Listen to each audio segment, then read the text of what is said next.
నమస్కారం అండి. నా కన్నుల పండుగ పరివారానికి నా యొక్క నమస్కారాలు. ఈరోజు నేను చూపించబోది పక్షుల గురించి. అంటే అంటే నాకు ఎక్కువ ఈ పక్షులు అన్న ఏవైనా ఇష్టం. అయితే శ్రీరామనవమి నాడు కొంచెము సద్గురు స్వామిని అక్కడ కలిసేసి అంటే దుల్లపల్లుడు హైదరాబాద్నే దగ్గరనే ఉంటుంది. ఇది మనది కొత్తగా అయిందట కచ్చా రాస్తా అని. మన డిసెంబర్నే స్టార్ట్ అయిందట. ఇంకా మా బాబు చెప్పిండు అక్కడికి వెళ్ళి మమ్మీ చాలా బాగుంటుంది అని అంటే మా వారితో నేను వెళ్ళాను. ఎంత బాగుందంటే ఇంకా అదొక అందమైన పక్షుల ప్రపంచంలాగా అనిపించింది. ఒకటేందంటే అక్కడ వింత ఏంటంటే అంటే మా వారు పోగానే డీటెయిల్స్ అన్నీ అడుగుతున్నాడు. ఎందుకంటే డబ్బులు అక్కడ 500 తీసుకుంటారు. ఇంకా మా బాబుకు స్కూల్స్ ఉన్నాయి కాబట్టి మా స్కూల్ పిల్లల్ని తీసుకొస్తాము, మేము ఫస్ట్ చూసిన కష్టము, మేము తగ్గింపు ఉందా అంటే మీరు తీసుకురండి, మేము తక్కువ చేస్తాము, మేము కొత్తగా పెట్టినాము అని అన్నారు. అంటే ఈ పిల్లలకి ఇంకా చాలా బాగుంటుంది. పిల్లలకి ఎందుకు బాగుంటుంది అంటే అక్కడ ఒకటి ఏంటంటే స్పెషల్, పక్షులను మనం టచ్ చేయొచ్చు, పక్షులను మనం ముట్టుకోవచ్చు అన్నట్టు. ముట్టుకొని మనము ఎంజాయ్ చేసేదంటూ ఉన్నదన్నట్టు. పక్షులు ఉన్నాయి అక్కడ. అంటే ఒక్కటే ఏంటంటే మనము అక్కడ అవి చాలా ఫ్రెండ్లీగా ఉంటాయి. అంటే మనం పోగానే భయపడ్డట్టు ఉంటాయి. అంటే అది వాళ్ళ ట్రైనింగ్గా తెలియదు. ఇప్పుడు మనం జూ పోతాము, ఎక్కడికి పోయినా కూడా మనం దూరంకి వెళ్ళి చూస్తాం. కానీ ఇక్కడ స్పెషల్ అంటే ఏదైనా ఇప్పుడు ఈ రోజుల్లో పూట బిజినెస్లు కూడా రకరకాలు అయిపోయినాయి. అంటే ఏదైనా మనం వింతగా ఉందంటే మనం వెళ్తాం, ఏదైనా అక్కడ వింత ఉండాలి. మన మైండ్ సెట్లు చూసి కూడా ఇందులో కూడా మన పక్షులతోనే మనకు ఎంజాయ్ లాగా చేయడానికి ఇందులో కొత్తగా ఏంటంటే మనం టచ్ చేయొచ్చు, మనం ముట్టుకోవచ్చు, ఏమైనా. అంటే అక్కడ పాములు ఉన్నాయి, అన్ని రకాల పక్షులు. ఇంకా మీరు చూస్తున్నారు నా వీడియోలో ప్రతి పక్షికి అక్కడ ఉంది మంచిగా. అంటే హాయిగా ఉన్నాయి అన్నట్టు అవి. నేను ఒకటే అనుకున్నా, మా స్కూల్ పిల్లల్ని తీసుకురావాలి మా బాబు చెప్పి. ఎందుకంటే ఆ పిల్లలకైతే చాలా మంచి అనిపిస్తుంది. ఎందుకంటే పిల్లలకి ఏంది పక్షులు పట్టుకోవాలంటే కూడా చాలా ఇష్టపడతారు. అది అక్కడున్న స్పెషల్. అదే ఒక స్వర్గంలాగా అనిపించింది నాకైతే, ఒక స్వర్గం. ఎందుకంటే నాకు మొదటి నుంచి పక్షులు అయినా ఏవైనా ఇష్టం కాబట్టి 10-15 years నుంచి అన్ని రకాల పక్షులను, కుందేలను, బాతులను అన్ని పెంచుతున్నాను కాబట్టి నాకు కొంచెం దాని ఒక మమకారం. పిల్లలకు కూడా చాలా ఇష్టపడతారు కదా. ఇట్లా ఒకటే నాకు అనిపించింది, ఈ పక్షులను జంతువులను మనం ప్రేమగా చూసుకుంటే అవి కూడా మనతో ప్రేమగా ఉంటాయి. ఎందుకంటే అవి మనను చాలా బాగా చూసుకుంటాయి. ఇంకా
చేపలు కూడా ఉన్నాయి, చిన్న చిన్న చేపలు ఓపెన్లా, అంటే డార్క్ రూమ్ లాగా వేసి ఫుల్ వాటర్ వేసి చిన్న చిన్న చిన్న చేపలు పెట్టారు. చాలా అంటే అవి కూడా చాలా అందంగా ఉన్నాయి.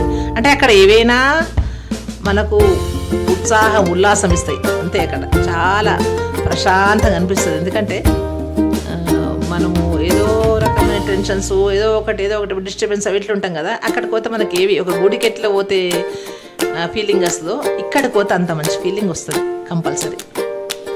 ఎక్కడికి పోయినా మనం చూస్తుంది నేను చేయాలన్నట్టు అనిపిస్తుంది. ఈ చేపలను చూస్తే కూడా అబ్బా ఇలాంటి సెటప్ మా ఫామ్ హౌస్లో పెట్టన్నా అనిపించింది. మా వారిని అడగాలి, అన్నిటికీ అలో చేయడు కానీ కాకపోతే అట్లా ఆలోచన. ఎందుకంటే ఫామ్ హౌస్లలో కూడా చాలా బాగుంటాయి. ఏవైనా మనం ప్రకృతిని ప్రేమించాలి, ఎప్పటికీ ఏదో ఒకటి కాకుండా. నాకు ఇవి చాలా నచ్చుతాయి.